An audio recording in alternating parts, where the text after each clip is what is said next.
Thanks very much. There's a number of things that we have to learn. If this government has been doing the things that it says it's been doing, there's a number of things we have to learn about the way the world works. One of the things we have to learn is that apparently the country can't afford the things that it could afford 60, 70 years ago. We need austerity, so that the money must have gone somewhere. And apparently where the money has gone, the people who have taken it have been the poor. These have been the people who've taken it. It's the poor who have taken it. They used to be able to afford libraries, used to be able to afford fire stations. We can't anymore. And apparently it's the poor. We can't take it off the rich. They can't afford it. They've got two halfpennies to rub together, the rich. This is mainstream economics now, is that the poor are richer than the rich. That's the first thing we have to learn. The next thing we have to learn is who to blame it on.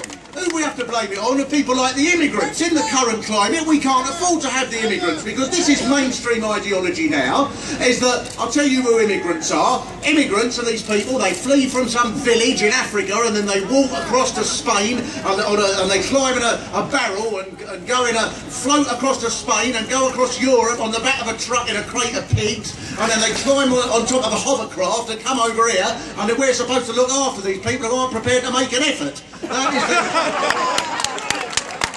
is what passes for mainstream politics.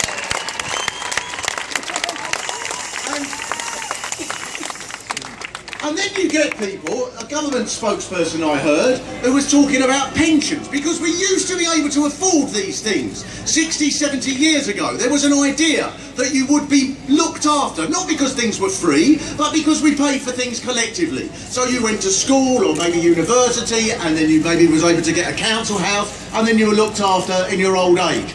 All of those things now we can't afford. Now you're constantly going to be in debt through university fees, buying a ridiculously priced house or saving up for your pension.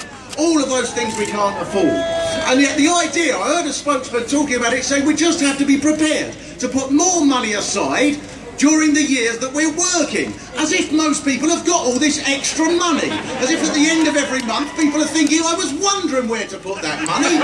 Thank you, government, now I can put it into an ISA account. I've been not able to walk around the house because the house is full of money. This is the Ian Duncan Smith world.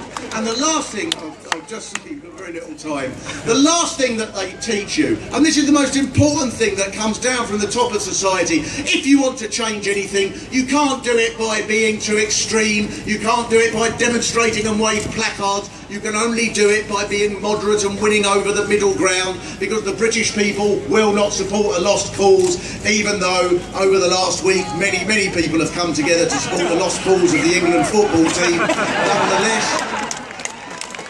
Nonetheless, this is how you change things. It's when people fight in massive numbers, that is when you change the things that go on in there, more than sucking up to them in the way that the Labour